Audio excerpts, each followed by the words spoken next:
Rishi Sunak himself was out defending his progress on his 5 pledges. It's been a year to the day that Sunak promised to halve inflation, reduce national debt, grow the economy, cut NHS waiting lists and stop the votes. And so far, guess what? He's only managed to halve inflation. But with economists claiming inflation would have fallen with or without him, is it really something he should be bragging about? Well, it's a pretty lousy scorecard, isn't it? He's got 1 out of 5. That's a fail in anyone's language. And whether he can achieve many of the other ones, and I can pretty much say he's not going to do much on NHS waiting lists. That problem is far too gargantuan to make much of an impact on however long he pushes the election. The most he can leave it is a year. Yeah. And then on stop the votes, well, that's not going to happen either. I confidently predict that won't work.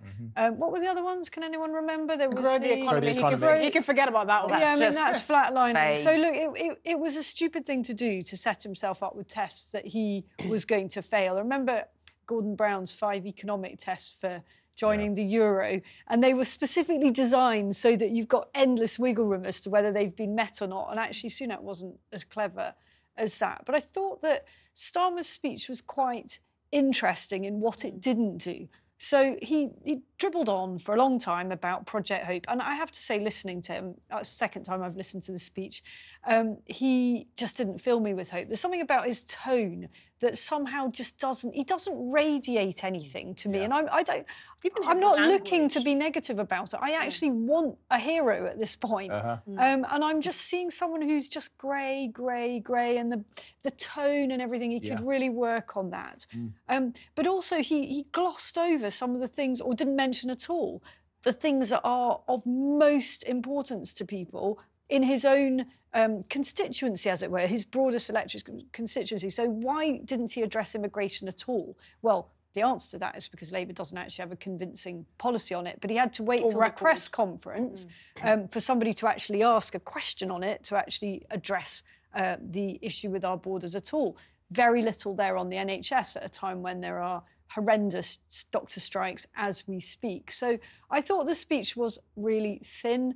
I really would like to have been excited by it, but I wasn't. He doesn't inspire, Starmer. Doesn't. He doesn't inspire us at all. And you're right, he wants to win this election based on the economy. Most people in this country that I speak to don't really care about the economy. They care about the NHS. They care about immigration. That's it. They want our bills to come down. They want more affordable housing. So the stuff that really matters is kind of not addressing. And so he did address on housing, and he said something ridiculous, some huge figure, which I can't remember on housing. And I just thought, you're not going to... I'd heard previously 1.5 million.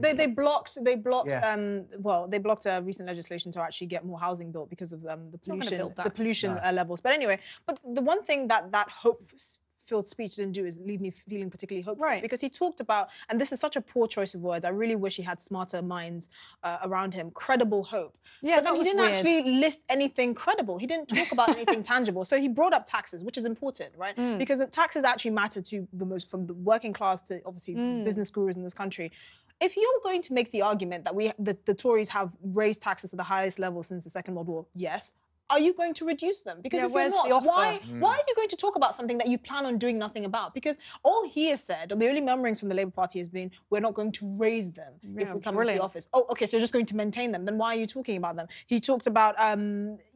what else did he say? Well, he talked about cronyism, and he talked about, you know, the public purse and the PPE procurement and all of that, which is really odd. It seems like he's not in the real world. Like you say, the things people really, really are worried about at the moment is, well, the health service, education, cost of living, genuine issues. It is the economy, but it's actually real, you know, real life economy. The idea that people are talking about cronyism, things like that, well, that's baked into the cake. I'm sorry, it is. If you have proximity to power, you're going to find a way. I mean, it's not acceptable. But it's not apathy. He talks about apathy in politics. It's not apathy. People are genuinely... It's despair. All of these things